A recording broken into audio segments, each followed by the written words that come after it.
साथियों, आज जिन शहीदों को हम लोग याद कर रहे हैं, इन्हें बलिदान होना पड़ा था, जान देना पड़ा था अपने अधिकार की मांग करते हुए। राज्य का आधार शक्ति होता है, फोर्स होता है, लेकिन फोर्स राज्य को व्यवस्थित रूप से चलाने के लिए निर्माण किया गया है। लेकिन जब शासक सत्ताधारी लोग स्वेच्छाचारी हो जाते हैं, ऑथोरिटेरियन हो जाते हैं, तो इस शक्ति का जो है दुरुपयोग होना शुरू हो जाता है।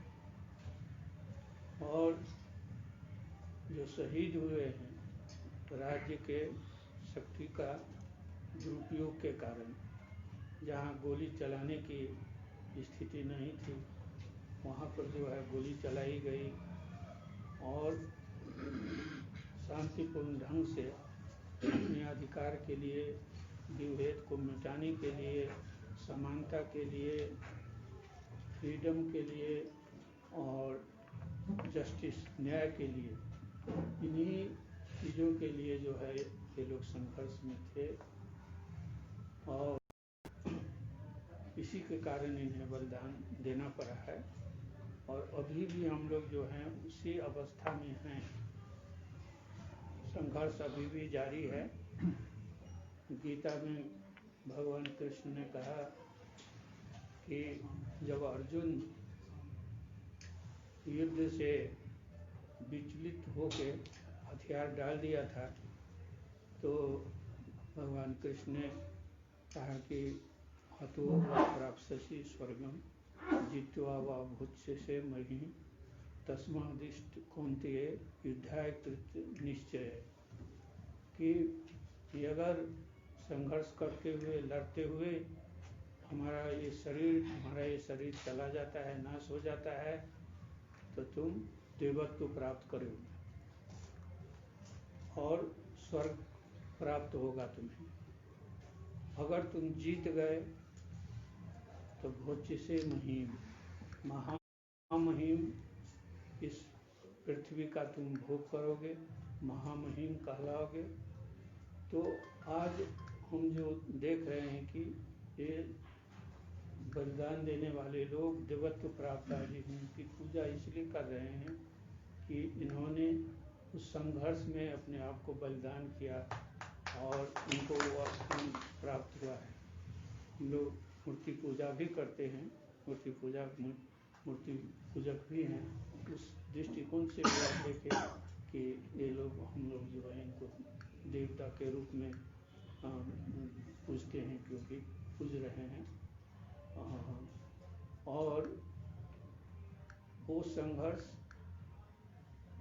जो कहा गया है कि जारी रखो, तुम्हें और कुछ नहीं तो लगे रहो। अगर उस संघर्ष जो हमारा चल रहा है उसमें हम लगे ही रहेंगे, कुछ नहीं कर सकते, न कोई करने की स्थिति भी नहीं हो, उस अवस्था में भी अगर लगे रहेंगे तो जीत जो है वायलेंस और हिंसा का नहीं होता है। जीत हमेशा जो है आपको सत्य का होता है, फ्रीडम का होता है, और हम लोग इसी के लिए संघर्ष कर रहे हैं। इसलिए जितना भी स्वेच्छाचारी ढंग से हिंसा हम लोगों पर बरसाया जाए, किया जाए, जीत हम लोगों का जो लक्ष्य है, उद्देश्य है, उसी का होगा। आपके सभी साथियों के साथ हूँ और ये कहते हुए मैं इन्हें अपना श्रद्धांजलि अर्पण करते हुए दो शब्द यहीं समाप्त करता हूँ। हार्दिक आभार व्यक्त करता हूँ सदैव अध्यक्ष जी को, जिन्होंने शहीद और शहादत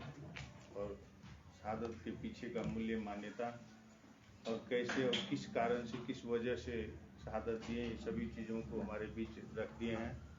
मैं इसके लिए सदस्य अध्यक्ष जी को फिर से संपूर्ण पार्टी पंक्ति की तरफ से हार्दिक आभार व्यक्त करना चाहता हूं। और आदरणीय मित्रगण, आज हमारा ये छोटा सा ही आज कार्यक्रम बहुत इसका महत्व बहुत विशेष है। शहीद के समझना में श्रद्धांजलि व्यक्त करने का हम सभी को ये अवसर मिला, इसके लिए हम लोग बहुत गौरवान्वित हैं। और ये कार्यक्रम यहीं समाप्त होने का मैं घोषणा करता हूँ।